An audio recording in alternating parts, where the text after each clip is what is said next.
আসসালামু আলাইকুম, কম্পিউটার সলিউশনে সবাইকে স্বাগতম। এখন আমি দেখাবো কিভাবে সরকারি চাকরির আবেদনের ছবি এবং সিগনেচার সাইজ করতে হয়। তো ফার্স্ট অফ অল আপনার সর্বপ্রথম আপনার পাসপোর্ট সাইজের ছবি বা যে কোনো সাইজের ছবি এবং সিগনেচার স্ক্যান করে নিয়ে নেবেন। এরপরে ছবিটাকে আপনার ফটোশপে নিয়ে ছেড়ে দেবেন। তারপরে যে ছবিটাকে সাইজ করার জন্য যদি CS2 হয়ে থাকে কন্ট্রোল আই দিলেই এখানে অপশন চলে আসে। আর নয়তো আপনি এখানে ইমেজে চলে যাবেন, অপশনে দেখবেন ইমেজ সাইজ লেখা আছে। ইমেজ সাইজ যেখানে লেখা আছে সেটা টিপ দিবেন। টিপ দিয়ে এখানে ওয়েট দিয়ে দেবেন 300, হাইট দিয়ে দেবেন 300 দিয়ে ওকে দিবেন। তারপরে হচ্ছে কন্ট্রোল S।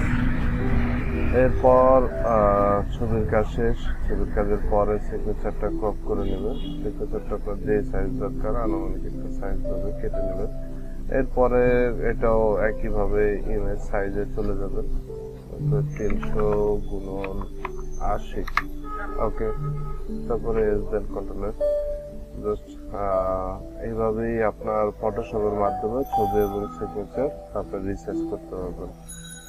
ধন্যবাদ।